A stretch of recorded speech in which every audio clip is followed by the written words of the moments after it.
இதெல்லாம் சமையல் கலந்துருக்கேன் பாருங்க. பிடிச்சிருந்தா லைக் பண்ணுங்க. யாராவது இப்போ தான் இந்த சேனல் புதுசாக பார்க்குறேன் அப்படிங்கிறவா எல்லாமே small letters ARK Vasanthi creators அப்படின்னு ஸ்மால் லெட்டர்ஸ் டைப் பண்ணேன்னா பெல் ஐக்க சப்ஸ்கிரைப் ஆகும். பெல் ஐக்கானும் ஆல் காட்டும். டச் பண்ணேன்னா உங்களுக்கு சப்ஸ்கிரைப் ஆகிடும். நான் போடுற வீடியோ உங்களுக்கு நோட்டிஃபிகேஷன் ஆகிடும். உடனுக்குடன் நோட்டிஃபிகேஷன் ஆகிடும். வாங்க வீடியோக்குள்ளே போகலாம் சமையல் பார்க்க. Hi friends, welcome to ARK Vasanthi கிரியேட்டர்ஸ்லேருந்து அனந்தலட்சுமி பேசுகிறேன்.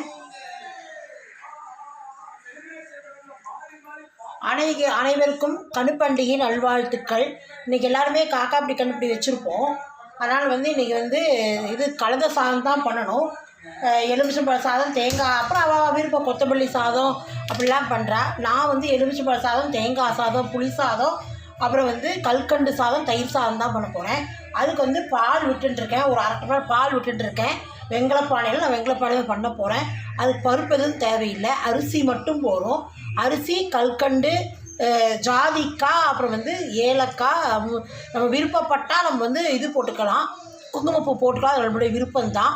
அதே உங்களுக்கு நல்லா நல்லா ஆஃப் ஒயிட் கலர் வந்துடும் பால் வேக வேக. அது நம்ம விருப்பம். ஏலக்காய் பொடி, முந்திரி, திராட்சை போட்டுக்கலாம். இப்போ இதை போட்டிருக்கேன். இது இதாகட்டும். அரிசி களைஞ்சி போடலாம். அதுக்கு அவியல் பண்ணணும் தொட்டுக்க. அவியல் இதில் இது ஆம்பே குயின் பாத்திரம்னு இது வச்சுருக்கேன். இதுக்கு நான் கொஞ்சம் தண்ணி விட்டு வச்சுருக்கேன். ஒரு அரை டம்ளர் ஜலம் விட்டுருக்கேன். இதுக்கு நம்ம காய் நறுக்கி வச்சுட்டுருக்கேன். வாழைக்காய், சேனக்கிழங்கு, உருளைக்கிழங்கு, கேரட்டு, பீன்ஸு, பரங்கிக்காய், பூசணிக்காய், அப்புறம் இது அவரைக்காய் எல்லாம் நறுக்கி வச்சுட்டுருக்கேன். இதில் போட்டுக்கலாம். இதில் போட்டிங்கன்னா சிம்மில் தான் வைக்கணும். அடுப்பு பெருசில் வைக்கக்கூடாது. ஆம்பே குயினில் நல்லா வெந்துன்றும். எந்த நியூட்ரிஷனும் குறையாது. உங்களுக்கு அப்படியே எல்லா விட்டமின்களும் அப்படியே கிடைக்கும். நியூட்ரிஷனே குறையாது. இதுக்கு நம்ம இப்போ குழம்பு ரசம் ஒரு வேளை பண்ணுறதாக இருந்தால் உப்பு, புளிப்பு, காரம் எல்லாமே கம்மியாக போடணும். இதுக்கு ஜாஸ்தியாக போட்டால் நமக்கு அப்படியே இருக்கணும், நமக்கு குறையாது. எல்லாமே நம்ம வழக்கத்தை விட கம்மியாக தான் போடணும். இது உடம்புக்கு ரொம்ப நல்லது. ஆம்பே குயின் நமக்கு கேஸும் மிச்சமாகும். இதில் போட்டுக்கலாம்.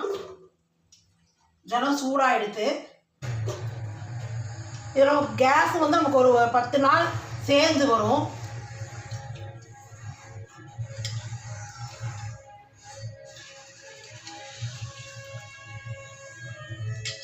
அது கூட நான் கொஞ்சம் மொச்சை குக்கரில் வேக வச்சுட்டுருக்கேன். அது வெந்தாட்டு இதில் போட்டுக்கலாம். தேங்காய், பச்சை மிளகா மட்டும் அரைச்சி விட்டால் போதும். அவியலுக்கு ஜீரகம் போட்டெல்லாம் கூட்டாயிடும். இது வேகட்டும். அரிசியை களைஞ்சி போடலாம். இதில் அரிசியை போட்டுடலாம். பால் நம்ம பார்த்து விட்டுக்கலாம். நிறைய விட்டெல்லாம் பொங்கி விழுந்து அதில் பிரயோஜனமே இல்லை. கீழே விட அடுப்பு அணைஞ்சிரும், இதாகும். அதனால் இது பாலில் மட்டும்தான் பண்ணணும். தண்ணியெல்லாம் விடக்கூடாது. இதெல்லாம் கலரிகிட்டே இருக்கணும். ஏன்னா இதை அரிசி போட்டோன்னே பால்னால் அடியில் உட்காந்துட்டுரும். அப்புறம் தீஞ்சு போயிடும். ஆனால் அப்பப்போ இதை கலரி விட்டுட்டே இருக்கணும். குறுக்காக வேலை செஞ்சு கலரிகிட்டே இருக்கணும். அப்பப்போ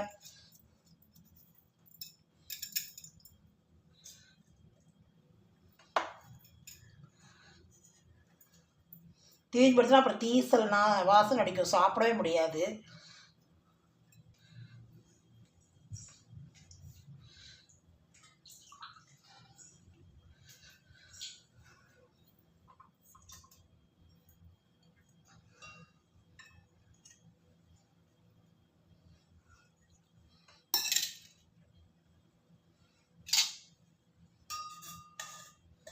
இதெல்லாம் பிடிக்கிற படத்தில் எப்பவே போட்ட உடனே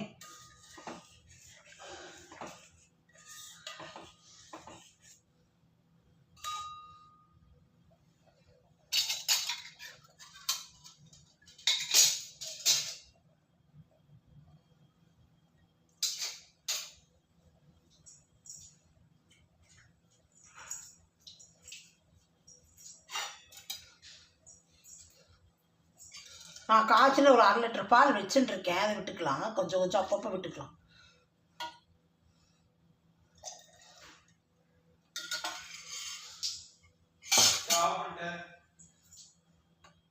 இதை பாருங்க, நம்ம அப்பளா வடை பொரிச்சுக்கலாம். அது ஆகட்டும், கல்கண்டு சாதம் ஆகட்டும், இங்கே அவியல் ஆகட்டும், இதுக்குள்ள நம்ம இங்கே அப்பளா வடை பொரிச்சுக்கலாம்.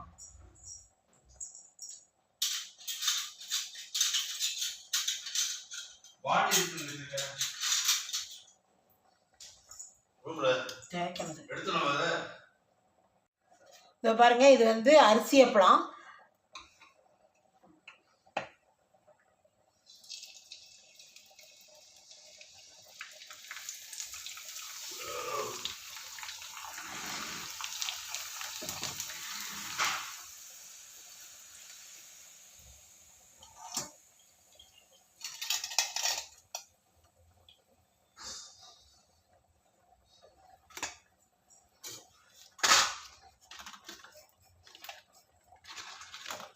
இது வந்து இலவடா.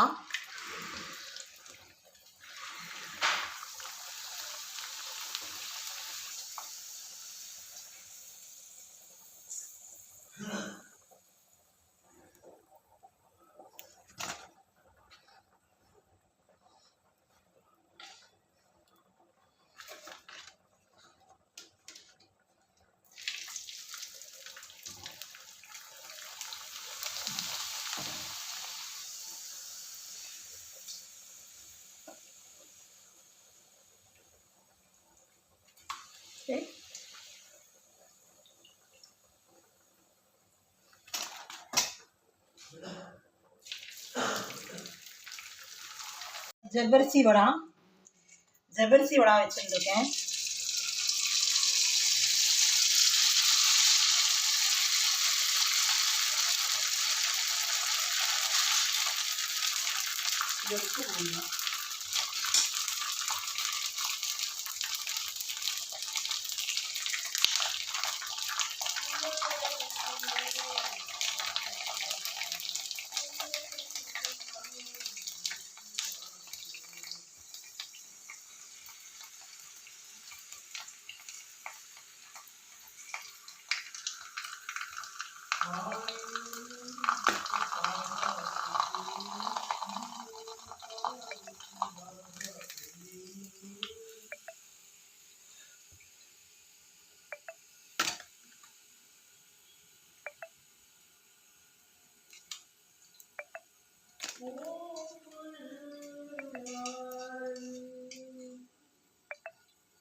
இந்த பாருங்க, இது வந்து அரிசி அப்பளம், இலவடம், ஜவ்வரிசி எல்லாம் பொரிச்சுட்டுருக்கேன்.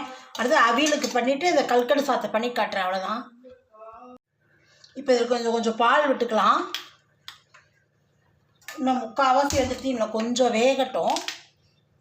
பொங்கி வடிகிறது கொஞ்சம் ஆஃப் பண்ணி வச்சுருக்கேன். இன்னும் கொஞ்சம் பால் விட்டுக்கலாம்.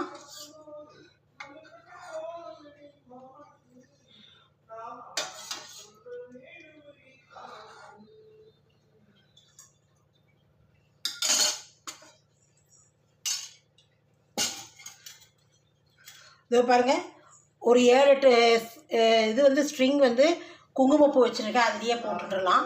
பச்சை கற்பூரமாக ஒரு பிஞ்சு தான் எடுத்துட்டுருக்கேன், அதை அப்படியே இது பண்ணி க்ரஷ் பண்ணி போட்டுடலாம். அப்புறம் ஜாதி பத்திரி வந்து இதாக இருக்குது வச்சுட்டுருக்கேன், அதையும் போட்டுடுறேன்.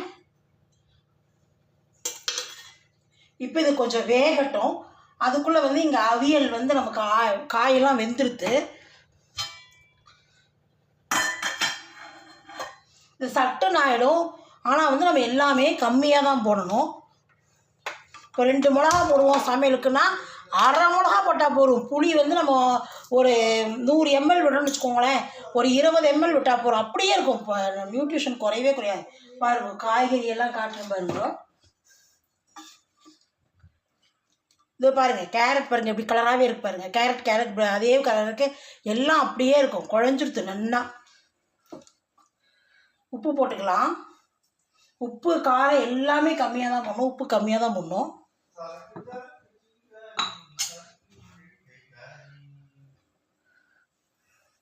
கல்லுப்பு போடுறேன், கம்மியாக தான் போடணும்.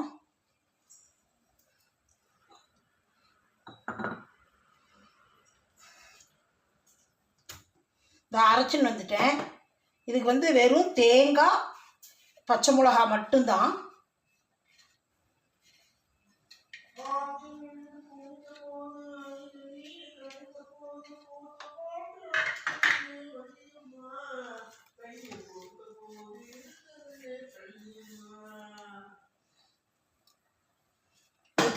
கரண்டிலாம் போடக்கூடாது, ஸ்க்ராச்சஸ் ஆகிடும்.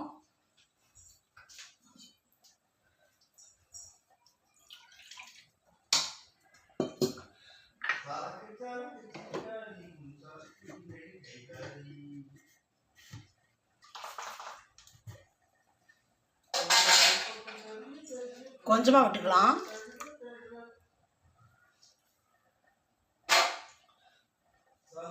இதுக்கு சில்வர் கரண்டிலாம் போட்டிங்கன்னா ஸ்க்ராச்சஸ் ஆகிடும். இது 30 வருஷம் வாரண்ட்டி இருக்குது.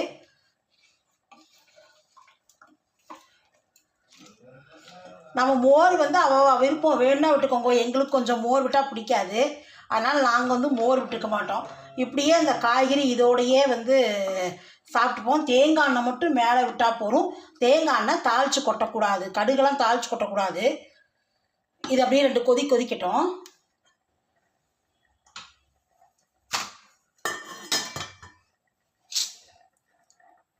இது வெந்துட்டா பார்க்கலாம்.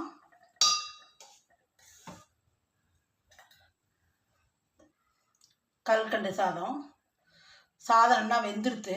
இன்னும் கூட 5 நிமிஷம் நான் இருக்கட்டும், நல்லா குழையணும். இன்னும்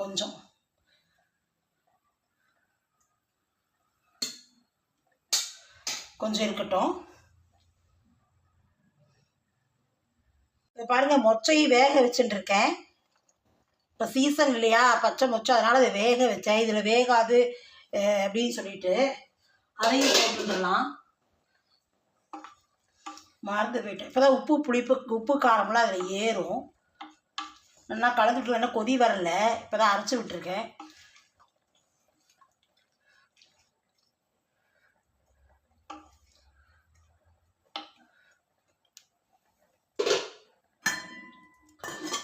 ஒரு 5 நிமிஷம் கொதிக்கட்டும்.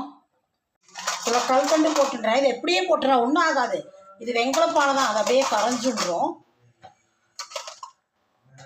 நான் ஒரு 10 கிராம் தான் அரிசி போட்டிருப்பேன், நிறையெல்லாம் போட்டுருக்க மாட்டேன், கொஞ்சமாக தான். ஏன்னா வந்து விடாத 3 நாளாக பொங்கல் சாப்பிட்டுட்டே இருக்கும், ஸ்வீட் சாப்பிட்டுட்டே இருக்கும், அதனால் கம்மியாக தான் போடுவேன். இது அப்படியே கரைஞ்சுன்றது, கொதிக்க கொதிக்க கொதிக்க கரைஞ்சுன்றோம். அப்புறமா ஏலக்காய் கடைசியாக போட்டுன்ட்டு முந்திரி திராட்சை தாளித்து கொட்டிக்கலாம் நெய்யில். இப்போ பாருங்கள், அவியல் ஆயிடுத்து.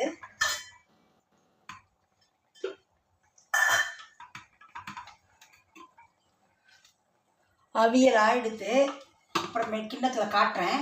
இதில் வந்து இதுக்கு வந்து ஒரு 2 ஸ்பூன் இல்லாட்டி ஒரு 3 ஸ்பூன் வந்து தேங்காய் எண்ணெய் விட்டுக்கலாம், பச்சை தேங்காய் எண்ணெய்.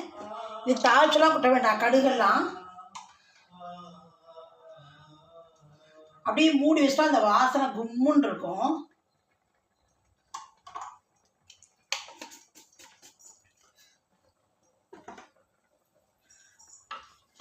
நல்லா கலந்து விட்டு கப்புன்னு மூடி வச்சிடலாம். சூட்டுக்கு அப்படியே அந்த தேங்காய் எண்ணெய் வாசனையோட நல்லா இருக்கும். நம்ம சாப்பிடும்போது பிரிச்சுக்கலாம், எடுத்துக்கலாம் திறந்து.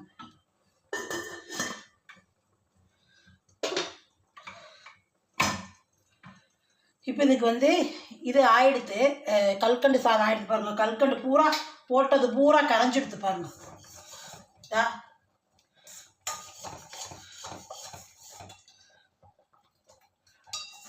இதுக்கு நம்ம தாளிச்சு கொட்டிக்கலாம், முந்திரி திராட்சையை தாளிச்சு கொட்டிக்கலாம். அதுக்குள்ளே இந்த சாதமெல்லாம் கலந்துட்டு இதை தாளிச்சு கொட்டிக்கலாம். சாதத்துக்கெல்லாம் தாளிச்சு கொண்டு வச்சுக்கோங்க. எலுமிச்சை சாதம், தேங்காய் சாதம், புளி சாதம் தாளிச்சு கொட்டிட்டு அதுக்கு வந்து முந்திரி திராட்சை தாளிச்சு கொட்டிக்கலாம்.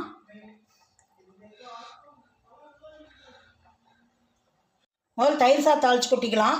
எண்ணெய் விட்டுருக்கேன், 1 ஸ்பூன் எண்ணெய் விட்டுருக்கேன், கடுகு போட்டிருக்கேன்.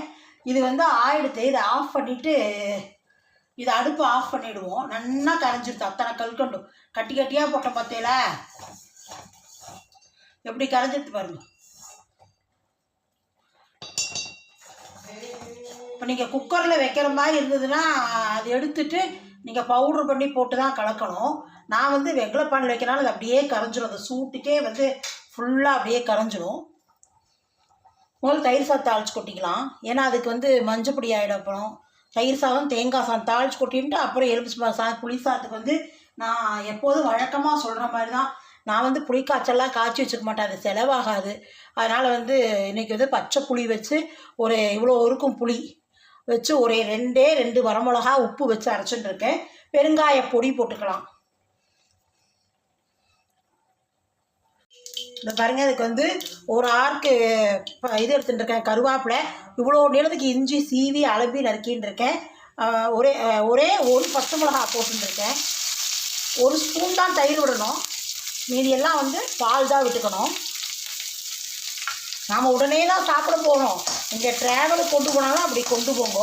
ஒரே ஒரு அரை ஸ்பூன் வந்து பெருங்காயம் போட்டுருவாங்க. புடி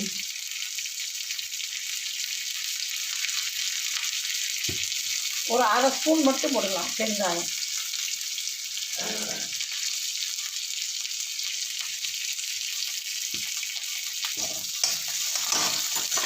இப்போதைக்கு அந்த தட்டில் போட்டுக்கிறேன். அப்புறம் வந்து எல்லா சாதம் கலந்து எடுத்துட்டு அப்புறம் இதை கடைசியாக கலந்துக்கலாம்.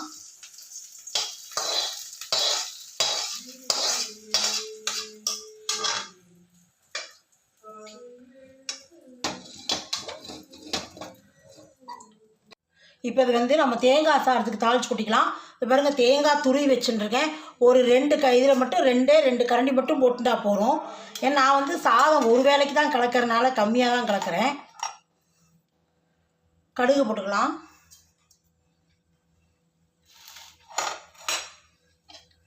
கடுகு அரை ஸ்பூன் போட்டுருக்கேன்.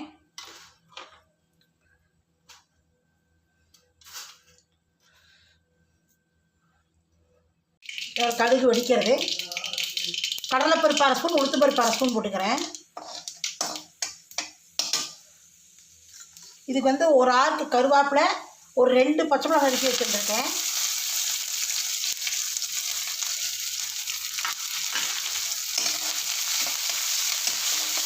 கொஞ்சம் தேங்காய் சாதாலே பொதுவாக இனிப்பாக இருந்தால் தான் நல்லாயிருக்கும். ஒரே காரமாக நடக்காது. அரை ஸ்பூன் பெருங்காயம் போட்டுக்கணும்.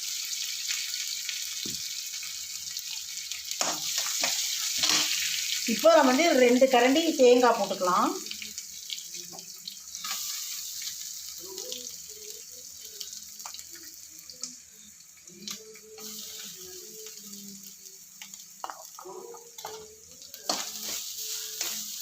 இதுக்கு வந்து நம்ம சால்ட்டு தான் போடணும், டேபிள் சால்ட்டு.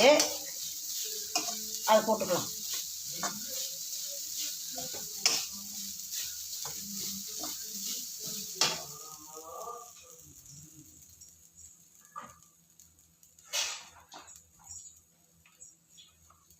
நல்லா 1 ஸ்பூன் போட்டுக்கிறேன். வேணும்னா அப்புறம் போட்டுக்கலாம். சாத்தை இது பண்ணிட்டு தேவையாக இருந்தால் போட்டு பெசஞ்சு சாப்பிட்டுக்கலாம். ஏன்னா ஜாஸ்தியாக எடுத்துனா அப்புறம் சாப்பிட முடியாதாயிடும். கொஞ்சம் நல்லா வதக்கணும். இது உடனே செலவு பண்ணுறது தான். ராத்திரி வரைக்கும் வச்சுக்கலாம் தான் நீங்கள் நல்லா வதக்கணும். இது ஒரு வேளைக்கு தான்.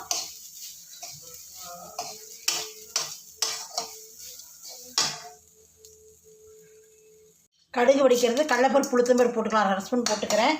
நிலக்கடலை அப்பயே போட மாட்டேன் தேங்காய் சாதத்துக்கு. இது எலுமிச்சம்பழம் சாதத்துக்கு போட்டுக்கலாம். வேணால் நம்ம முந்திரி தாளிச்சு கொட்டிட்டு அதை வேணால் கொஞ்சம் நிலக்கடலை வறுத்து தேங்காய் சாதத்தில் போட்டுலாம். மறந்து போயிட்டேன் பற்றியில்.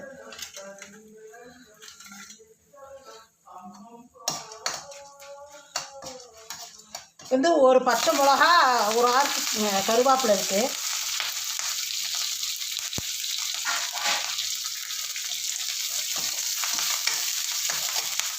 பெருங்காய பொடி போட்டுக்கலாம். 1 ஸ்பூன் போட்டுட்டேன். இதுக்கு வந்து நம்ம எலுமிச்சம்பழத்தை வந்து சாறு புழிஞ்சு வச்சுட்டுருக்கேன். அதை வந்து நம்ம சாத்தை போட்டு அது மேலே விட்டுக்கலாம். இதுலேயே விட்டோம்னா வந்து அது கசந்து போயிடும். சாத்தை போட்டுன்ட்டு அதுக்கப்புறமா வந்து இது பண்ணலாம். அதை எடுத்து கிண்ணத்தில் கொட்டின்ட்டு புளி சாதம் கடுகு வெடிக்கிறது. கடலைப்பருப்பு அரை ஸ்பூன், உளுத்தம்பருப்பு அரை ஸ்பூன் போட்டுக்கலாம். நிலக்கடலை சும்மா கொஞ்சம் போட்டுக்கலாம், ஒரு கைப்பிடி.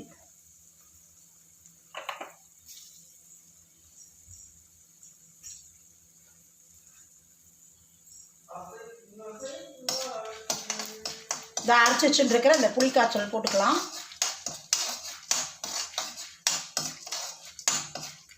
இது நீங்கள் ட்ராவலுக்குலாம் எடுத்துகிட்டு போய் பாருங்கள், ரொம்ப சூப்பராக இருக்கும். இதை கேட்டு நான் ஆசையாக சாப்பிடுவேன்.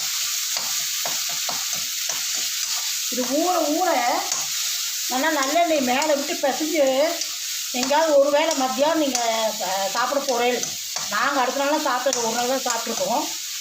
அப்படின்னா நீங்கள் வந்து இதை எடுத்துன்னு போயிடலாம். கருவேப்பிலை போட்டுக்கிறேன். இதுக்கு நான் வந்து இது போடவே இல்லை,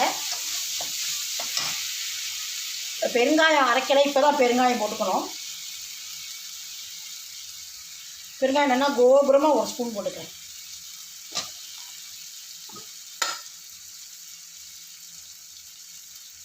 மஞ்சள் பொடியும் அரை ஸ்பூன் போட்டுக்கிறேன்.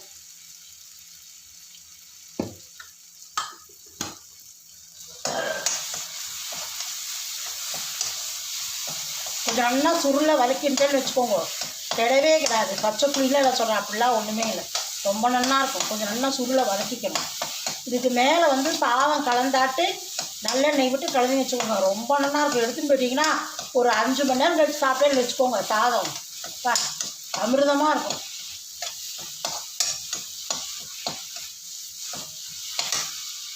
பாருங்க ஆயிடுத்து.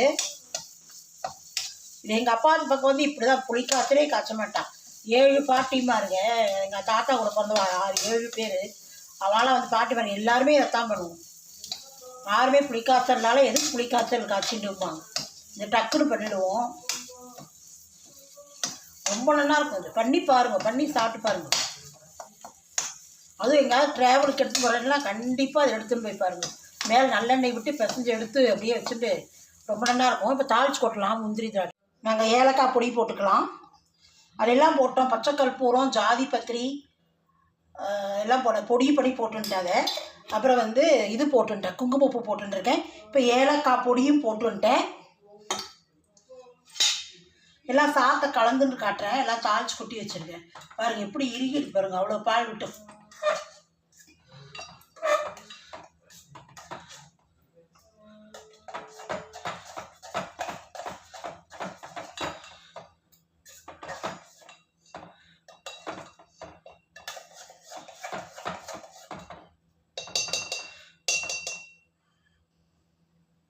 நெய் விட்டுருக்கேன், ஒரு 1.5 ஸ்பூன் நெய் விட்டுருக்கேன். முந்திரியை தாளித்து கொட்டுக்கலாம். ரொம்ப நெய் காய வேண்டாம், அப்புறம் சுட்ட நெய் வாசனை வந்துடும்.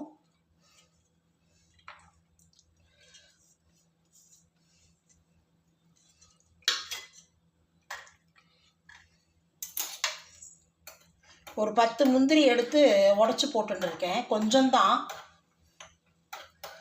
ஒரு 10 கிராம் தான் அரிசி போட்டிருப்பேன், கொஞ்சமாக தான்.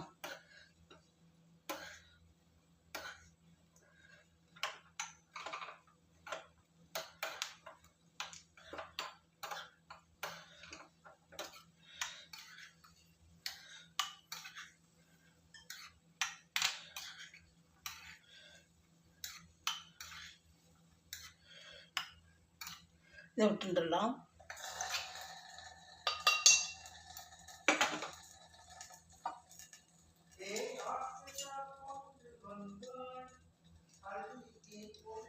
நெய் விட்டுடலாம். வேறு நெய் புதுசு இருக்குது, இதை தீர்த்துடலான்ட்டு இதை எடுத்து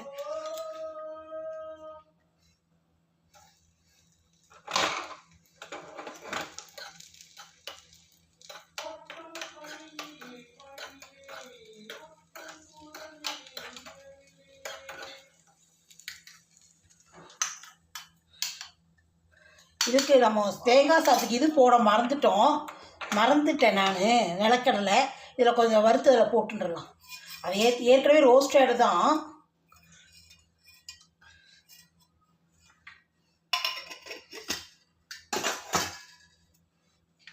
அந்த நெய் இருக்குது, அதே போடும், எண்ணெயெல்லாம் விட்டுக்க வேண்டாம்.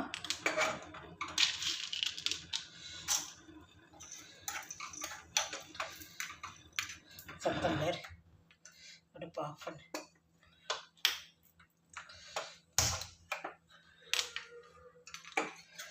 இது ஏற்கனவே ரோஸ்டடு தான், போட மறந்துட்டேன். அதனால் சரி இதில் நெய் இது பண்ணல, கரண்டிலேயே இது பண்ணி போட்டுடலாம் எடுத்து வச்சுட்டேன், மறந்துட்டேன். சரி உங்களுக்கு சாதம் கலந்து காட்டுறேன். பாருங்கள், இது கலந்தாச்சு. புளி சாதம் ஒரு 2 ஸ்பூன் நல்லெண்ணெய் விட்டுக்கலாம், நல்லா இருக்கும். நல்லா கலந்து விட்டோன்னு வச்சுக்கோங்க, சாப்பிட்றதுக்கு ஒரு 10 நிமிஷம் ஆகிறதுக்குள்ள ரொம்ப நன்னா ஊறிக்கும். இது வந்து புளி சாதம், எலுமிச்சம்பழ சாதம், தேங்காய் சாதம்,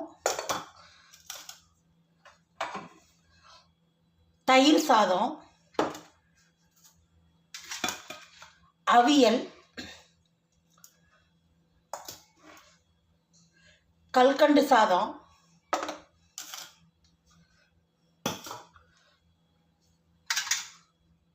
இந்த பாருங்க அரிசி அப்பளம், இலை வடை, ஜவ்வரிசி வடை.